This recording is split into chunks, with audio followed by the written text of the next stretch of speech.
Guys, welcome back to the channel. Today we're going to go over all of the newest content in Hockey Ultimate Team, including our first big new alumni in Hockey Ultimate Team, Daniel Alfredsson. He is now in Hockey Ultimate Team, so we're going to take a look at his card, as well as the SUNDINs, as they were inducted into the Hockey Hall of Fame. If you guys enjoy the content, make sure you subscribe to the channel for the most up-to-date news, tips, and info. All right, let's get into the video. All right, so let's kick things off with the 86 Daniel Alfredsson, 5'11", 203, as he earns a milestone card for the Hockey Hall of Fame. I would suspect that he's going to get a Master Set player item. He didn't get a full power-up icon card. I don't know if he was entered in the Alumni a little too late. I'm not sure, but I have a feeling that we're going to see a Master Set player at some point, and he was one of my favorite players growing up when I used to watch him dominate the Leafs. So that being said, he's got Dangle City. Not a huge fan of that synergy. It's one of the worst in the game, in my opinion, but he does have Unstoppable Force. 86 speed and acceleration is really on the low end, even at this stage of the game.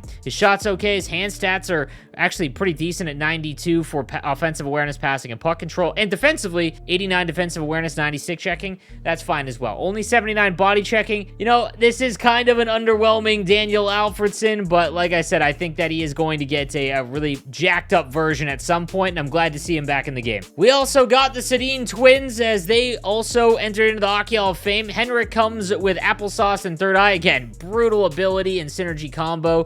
And only 86 speed and acceleration. They always are statted so low in terms of skating. He does have 85 on the draw, and he is 6'2", which makes him a pretty good centerman if you are looking for someone to play it down the middle. But again, I'm not huge on those abilities. Daniel City gets Light the Lamp, which again is not all that great, and then Make It Snappy, which I haven't really seen be all that effective either. And he's got even slower skating at 85 acceleration and speed. Obviously, if you're a Vancouver Canuck fan, you're going to go after these cards, but if you're looking to see if they can upgrade your team, there's other options I think that are going to be a little bit more valuable for you. Taking a look at their icons, they do get up to 86. Henrik Sedin has Gold Third Eye, which again, like I said, is not really all that great. Can get Thief, though, which makes him even better at center. And then Daniel, he's got Third Eye and Schneip with Applesauce as well. You can put Thief on him, which would help out a little bit. But again, just so slow when you're looking at their upgrades. Also recognized during the Hall of Fame weekend in Toronto was Boreas Salming. He has gotten an 86 overall card, 6'1", 209, for one of the best European players ever to play in the NHL. He's got Booming Shot and Silver 1T. Not a huge fan of Silver 1T in this game, obviously, because one-timers just aren't nearly as effective. However, Booming Shot is great. It's one of the best non-skating synergies you can get. Speed, acceleration, and agility at 87 isn't terrible either on an 86 overall left-handed defenseman. He shouldn't be super expensive, just because, you know, there are some other options out there now, and he's pretty good with 88 body checking. Like, that's definitely usable, especially because there's not a lot of good body checking defensemen out there. Taking a look at his icon card, when it gets up to 86, he's got elite edges. This is like a, you know, left-handed version of Cale Makar in terms of the elite edges, but his skating isn't all that impressive. He can get buzzing or spark, but I still think there are better left-handed defensemen out there, but he's still one of the best players ever. And we also got the 87 overall Matt Sundin with Born Leader and Light the Lamp. Centerman cards don't need as much skating as wingers and defensemen, in my opinion, and he is 6'5", 223. Defensively, you're just not going to move him off the puck, and he's going to be able to bump everyone off of it. 86 speed and 84 acceleration is awfully slow, though. This is more of a meta card. It's players that control time on attack. They are going to succeed a little bit more with him. He's got 82 on the face, or 88 on the face-offs. We take a look at his icon card because it will also jack up to 87. He's got Distributor. You can also go Wingman or Fly the Zone, so he can get up to 88 speed with Big Rig as well as Born Leader and Schneip. So again, if you're a Leafs fan, this is still always a great card, but if you are someone that plays in those higher divisions, he is a very, very good centerman option for you. On top of that, we've got the 87 Eric Lindros, 6'4", 240, same kind of situation. As a centerman in the higher divisions, he is very, very good, especially with Thief. 85 speed, 86 acceleration, but he's 6'4", 240, 89 faceoffs with Thief activated, defensive awareness is 89, and his body checking is 91. He's going to be able to throw anyone around.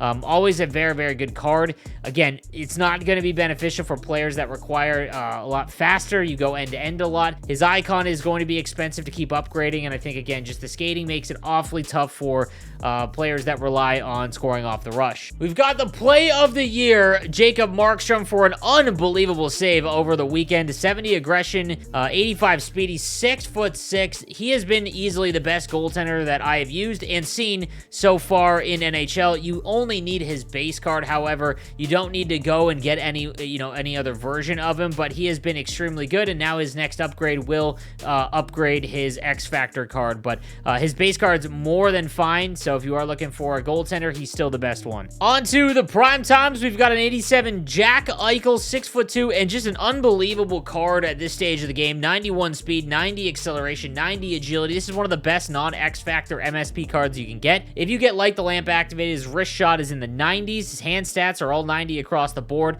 and you can use him at center at 82 on the face-off dot, so just a very, very good card. I'll say this, though, with all prime times, they usually fall in price as the second that they are released. So right now, he's going for like 150,000. That should fall, but he's really, really good. And honestly, with that 91 speed, he looks like essentially Mika Zibanejad without the ability. So 150K, like I think he'll end up around 100, but just watch out for him because he's a very, very good right-handed winger. Adam Fox also gets an 87 overall with Protector, as well as no contest, 90 speed, 91 acceleration, 92 agility. This is essentially just a little bit worse version of the Cale Makar right-handed defenseman card. He has decent body checking with Protector on. It's actually a very, very good synergy, is Protector. I think that base Cale Makar is probably still better if you are going to go with a smaller right-handed defenseman. I've used Adam Fox's 86 Hut 23 card. He's been very good.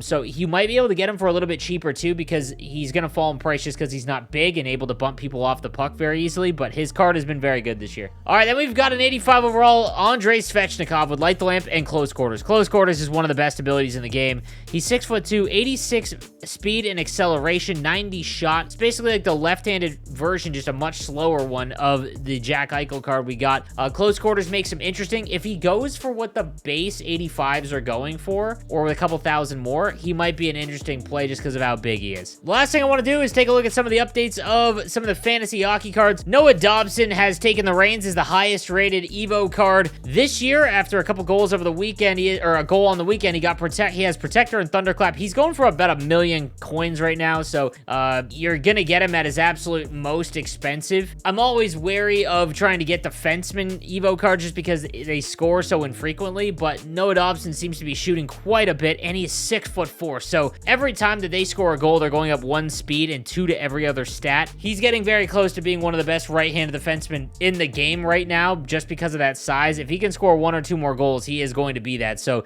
if his price drops to like 800K and you have that kind of coin, he might be a decent buy. Stützle has also gotten an update to 82. He did get up to 88 speed and acceleration with Thief and Elite Edges. I honestly think even if he's only 82 overall, he is a usable card on your team. Even on my God Squad, I got him on my 4th line, but I think that with his speed and acceleration as well as Thief, he looks like the Larkin Evo card just a little bit, or X Factor card just a little bit slower, but he's been good, and Thief makes him a little bit more viable, helps make up for the low rating, but a couple more goals and he is going to be one of the best cards to grab, but he's going for about 1 million coins as well. Lastly, we did get our new Hut Rivals mode. It does look like we've got 5v5 arcade, so 2-minute periods, 5v5, icing's off. You're going to be able to hammer everyone, no penalties. So if you're a fan of the arcade mode, we have gotten that. And Hut Rush reset as well, so if you are someone who is slowly working towards getting all the objectives done, a new set of objectives is there, so you can go through and get the reward path without having to grind the game without any rewards. Guys, that is going to do it for today's video. Let me know what you think in the comments section down below, and I'll see you